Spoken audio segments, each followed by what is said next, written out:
2025 کا پہلا ولاگ اور 2025 آپ سب کو مبارک ہو، اور میری دعا ہے اللہ تبارک و تعالیٰ کے حضور کہ میرے آقا کریم حضرت محمد مصطفیٰ صلی اللہ علیہ وآلہ وسلم اور آقا کریم کے اہل بیت و صحابہ کے صدقے 2025 پاکستان کے لیے سب سے اچھا گزرے، اور پاکستانی عوام کے لیے اسپیشلی سب سے اچھا گزرے۔ چادر چار دیواری کا تقدس پامال نہ ہو، یہاں پر ظلم و ستم جو ہو رہا ہے وہ نہ ہو۔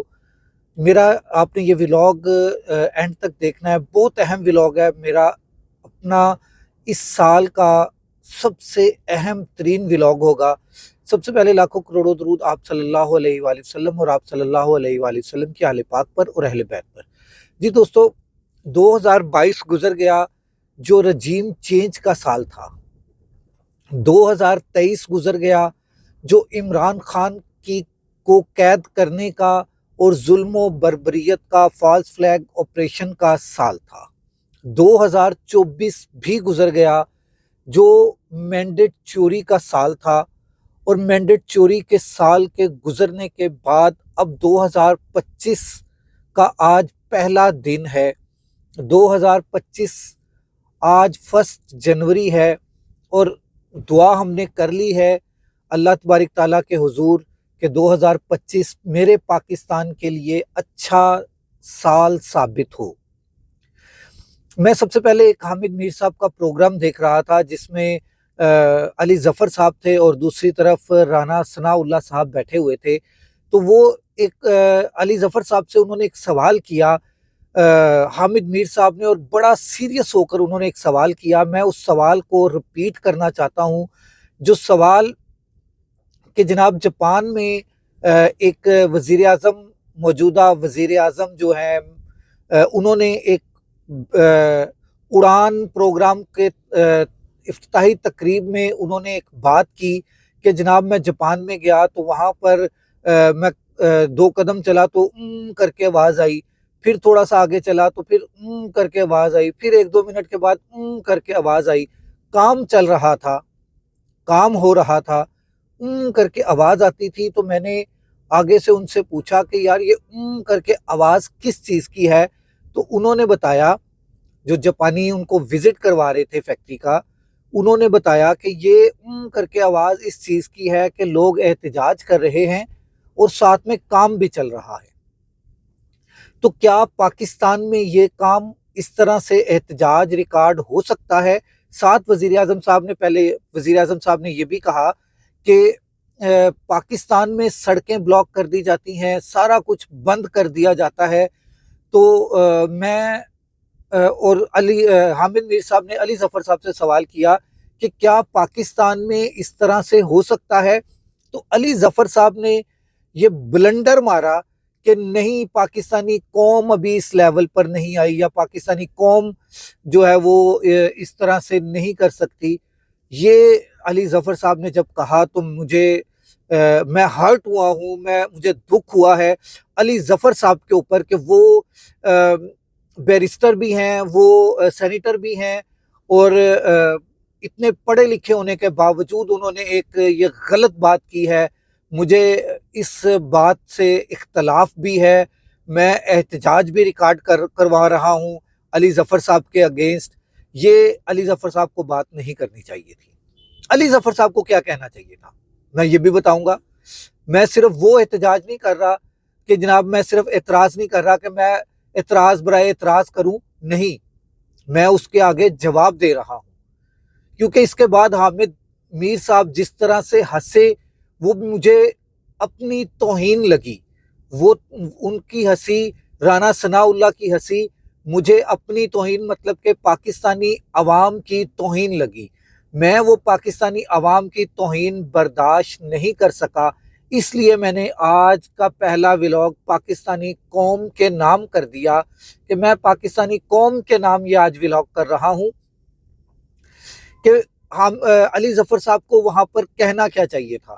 پہلی بات انہیں یہ کہنی چاہیے تھی کہ جاپان میں احتجاج کرنے سے پہلے کنٹینرز لگا کر کنٹینرز سے پورے اسلام آباد کو سیل نہیں کیا جاتا۔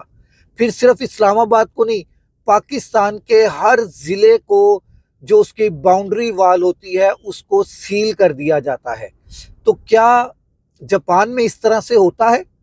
کیا جاپان میں بھی اسی طرح سے سیل کیا جاتا ہے؟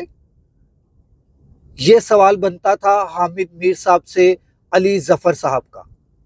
اور اس کے بعد اس سے اگلی بات کہ وہاں پر اخلاقیات کی جو اخلاقیات صرف عوام میں نہیں، ان کے حکمرانوں میں بھی ہے، ان کے حکمرانوں میں بھی ہے۔ اب کون سی اخلاقیات کا آپ سبق دے رہی ہیں ٹی وی کے اوپر بیٹھ کر کہ جناب اخلاقیات؟ مجھے یہ بتائیں کہ چوری کے مینڈیٹ کے اوپر وزیر اعظم بننا کیا اخلاقیات ہے؟ چوری کے مینڈیٹ کے اوپر وزیر اعلیٰ بننا کیا اخلاقیات ہے؟ چوری کے مینڈیٹ کے اوپر مشیر بننا کیا اخلاقیات ہے؟ چوری کے مینڈیٹ کے اوپر وزیر بننا کیا اخلاقیات ہے؟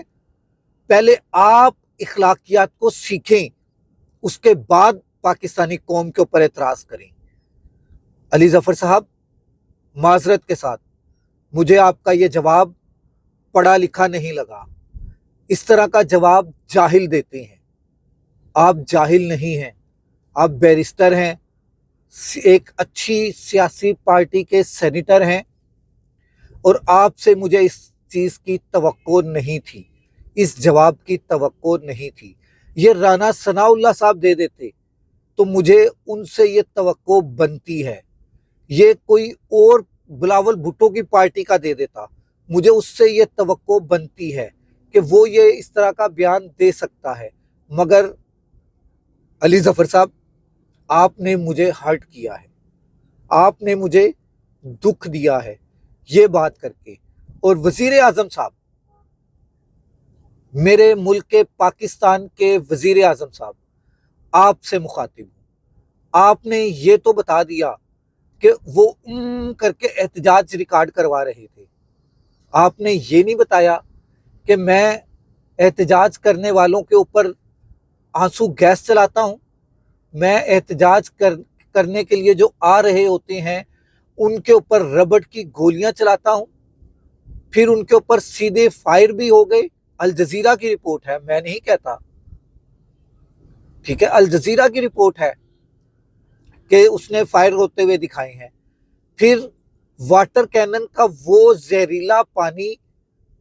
زہریلا پانی جو کسی کے اوپر گر جائے تو اس کی زندگی جو ہے وہ عذاب بن جاتی ہے، وہ زہریلا پانی آپ پھینک رہے ہیں واٹر کینن کے ذریعے۔ میرے بھائی، ادھر احتجاج کے لیے اگر کوئی روڈ کے اوپر بھی چلا جاتا ہے نا تو ان کے وزرائے اعظم یا ان کے وزیروں میں اتنی اخلاقیات ہے کہ وہ ان کو پوری سہولت دیتے ہیں کہ ہاں ٹھیک ہے، آپ احتجاج کرنے آئے ہیں، ہم آپ کے احتجاج کو ریکارڈ پہ لا رہے ہیں اور ہم آپ کے مطالبات کو مانتے ہیں۔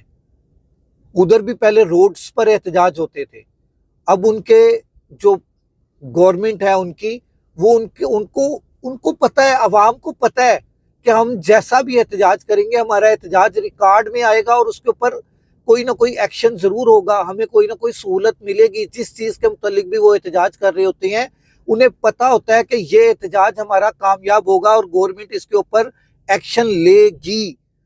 اور میرے بھائی، یہاں پر تو احتجاج کیا، یہاں پہ جس طرح کا مرضی آپ احتجاج کرنے کی کوشش کر لیں، گورنمنٹ نے ایکشن ہی نہیں لینا۔ کیونکہ گورنمنٹ کیا ایکشن لے، یہ بھی سوال بنتا ہے۔ میں خود سے سوال کرتا ہوں کہ میں چوری کے مینڈیٹ پر بیٹھا ہوں، میں چوری کے مینڈیٹ پر بیٹھا ہوا ہوں اور مجھے کہا جا رہا ہے کہ تم یہ سیٹ چھوڑو تو میں چھوڑوں گا، میرے خلاف تم احتجاج کرنے آؤ تو میں تمہیں چھوڑوں گا؟ یہ بات ہے۔ وزیر اعظم صاحب، احتجاج کرنا ہر قوم کا حق ہے، ہمارا پاکستانی عوام کا بھی حق ہے۔ میرا علی ظفر صاحب کے اوپر بہت دکھ ہے مجھے۔ علی ظفر صاحب، معذرت کے ساتھ آپ کا جواب گھٹیا تھا۔ اگلے ولاگ تک راشد اقبال قادری کو اجازت دیجیے۔ اللہ حافظ۔